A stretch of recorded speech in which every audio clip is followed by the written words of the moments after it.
What's up, everybody? Eric here, Driveline, World's OK steering welder. And I'm really having to put myself in I'm having to emotionally compartmentalize today. And it just is what it is, you know. It just is what it is. So, if you've been subscribed to the channel for a while, you remember last October on my birthday. And I mentioned this in a live the other day. But on my birthday, October 13th, last year, we got a scare. And I thought Ruger, my Belgian Malinois, was going to be put to sleep. And they did x-rays and found what they thought was just a bunch of food in his stomach, so he was bloated. We thought when they did those x-rays that our toddler had gotten into his food and just gave him like an unlimited supply of food. Well, New Year's Eve, which was my wife's birthday,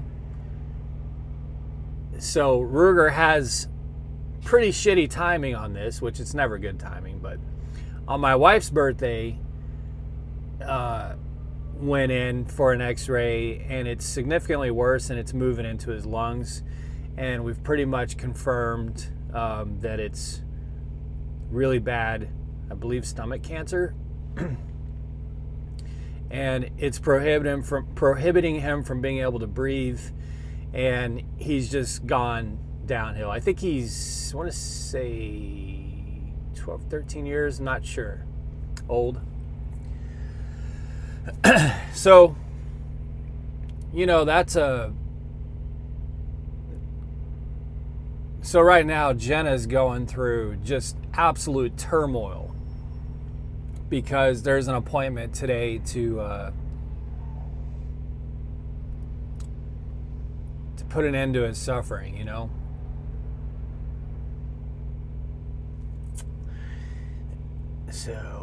So that's happening. I don't mean to be a downer to you guys. I want to just stress to you the importance. You hear this all the time when someone loses someone or something that matters to them a lot, that you start going back and thinking about, you know, could I have spent more time? And I'm kind of in the, because of that October scare, which that October scare had me walking around that way station I was parked at in tears. And I've shed some tears today too. I'm not going to lie. I've shed some tears today. But because I thought we were going to lose him back in October, I've kind of had some time to really reorganize my mental state on this, because it's inevitable. You know what I mean? I know some of you, if you don't have dogs, you're going to be like, hey, it's just a dog. Look, man, people who have dogs understand their unconditional love for you, and the relationship that is there is very special. Especially, and maybe I just have bias here because the only two dogs I've ever owned are a Belgian Malinois and a German Shepherd. But those two breeds are like remarkably loyal. Remarkably. Like walk next to your leg, taped to your leg as a protector, as a defender, and just unconditionally loyal and in love with you. And so if you don't have dogs, you just can't understand it. And I understand why you would have that thought of, well, it's just a dog. But if you do have dogs, you probably understand it's losing a good friend. It's losing a good friend. And Ruger, as I said back in October, was very special to me because I didn't like dogs before I met him. When it was a package deal. He came with Jenna. He was just a puppy when I met Jenna. And I did not like dogs. I hated dogs. And he taught me to love dogs. He taught me to love animals. and he taught me to respect a lot of life that I just didn't really ever care that much for. It's not that I didn't care, but I just think about all life differently after he came into my life. And then, of course, a few years later, we got Remy as a puppy, our German Shepherd, which has made many, many appearances on this channel. So, you know, it's it's a tough pill to swallow, and I've kind of been in this today of, you know, trucking has really kept me from him and from my family and taken a lot of time away that I could have spent with him and with my family. And it makes you really think about that. You know what I mean? It really makes you think about that. So I just want to say to y'all, anytime you can get with those you love, whether they're dogs or people, you really need to let yourself just soak it up and put it to maximum use, because it inevitably, it's all going to come to a close for all of us, for all of our dogs, for all of our for us and for our family, you know. So that's happening today. I wouldn't wish what Jenna is about to go through, which will probably already have been gone through by the time you see this video, but what she's about to go through here in the next hour or two, I wouldn't wish that on my enemies. I just, the turmoil of it,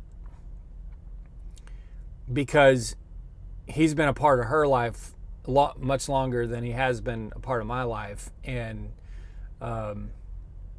you know, I think what I tell her is it's just, we've given him an amazing life. He's had a great life. We've given him a second chance at life because he was a failed law enforcement canine.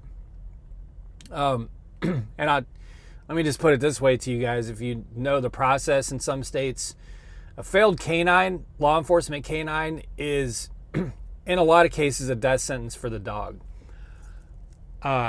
Because there's so much liability with placing them in a home or something like that, that they, in a lot, if not most cases, get put to sleep. So she was able to acquire him, you know, jumping through some hoops and knowing the right people out of his canine training. And so he's had a second chance at life, and he's had an amazing life, an incredibly amazing life. And so I want to celebrate that. You know, that's kind of where I'm finding peace in it today, is just knowing that he's really had an amazing life. So it's tough, you know, it's tough being out here. Like I'm out here about to go through snow tonight, and then we've got this blizzard and cold front coming in this weekend, and I'm just a long way from home. And it just sucks for the family at home to be having to deal with and go through that without me there. And there's just not a damn thing I can do. I can't hug her. I can't encourage her. I can't hold her while she sheds some tears. There's nothing I can do. There's nothing I can do. I'm just out here, and that's what's happening at home. So, you know, if you're coming into this business, you better have your head right, because you're going to have to deal with shit like this. Maybe not this exact situation, but you're going to have to deal with shit like this. So, again, I'm not trying to be a downer. I apologize if it's a buzzkill for some of you. Find the good in it. That's what I would say to you. Find the good in it, and maybe if it helps you just think, okay, the next time I'm with my son or my daughter or my wife or my husband or my brother or my sister or whoever, maybe I'll give them an extra hug. Maybe I'll forgive them for something. Maybe, you know, just something that you don't have to look back at some point and say, I wish I had done that. Because for me, it's like, I wish I had, instead of just telling Ruger, no, not today, I wish I had taken him outside to throw the ball that day. You know, that's kind of where I let my head slip. Don't do that. Don't do that. So anyway, my trucks, my fleet is being set up to be stuck in this shitstorm this weekend. So I'm the time, the window for me to be able to position my trucks out of it is dwindling down. I don't know if I'm going to get out of it. I'm going to try tomorrow. I couldn't. I said in the video yesterday that I was hoping to be able to deliver over here in Indiana and then get out to Florida. This morning there was nothing. There were great paying loads. So I got this load that's paying 169 miles for a little over $700. Drop and hook at the 90. I pick it up tonight. It's easy drive, drop and hook.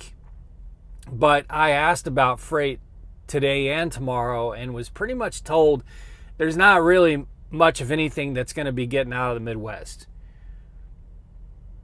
Not much solo freight. And there's a lot of solo trucks coming back onto the road yesterday, today, and tomorrow. So not only is there not a lot of freight that's going beyond the 300 to 500 mile range, there's a lot more trucks coming back into the network that are going to be fighting for what freight there is. So I don't know. I may be stuck in an ice storm. I talked to Jim this morning. He's on my Peterbilt. He's headed into, he's picking up tonight, delivering into my fleet's just being positioned to potentially be shut down this weekend. And it just is what it is, you know? So I'll be driving through a little bit of snow tonight. I think 1 to 2 inches. Nothing crazy. I got to go get a washout. I had a tough time this morning, man. I 3 truck stops, 3 exits this morning after I got unloaded. I think it was about 3 o'clock this morning. You couldn't move in those truck steps. Not only was there not a space to park, you could not move.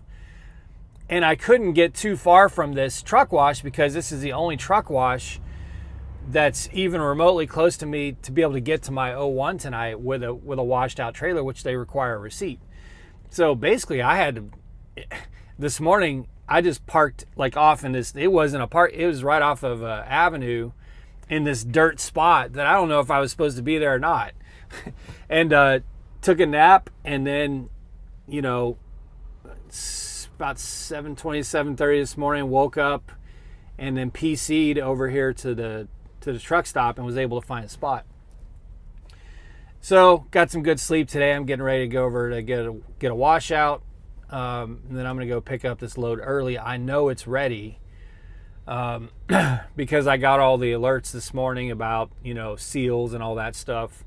So it could be picked up anytime today, but I know it's already ready. So I'm going to go pick it up now, which is 4:30 p.m. and you know, try to get over there and drop it early and just see if they're, you know, just hope and see that if there's something I can just get out of here, because I do not want to be stuck by this weather. So all right, guys,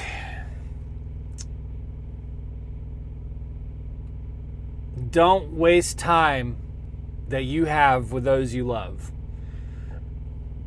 especially if you're out here on the road and you're sacrificing so much of your time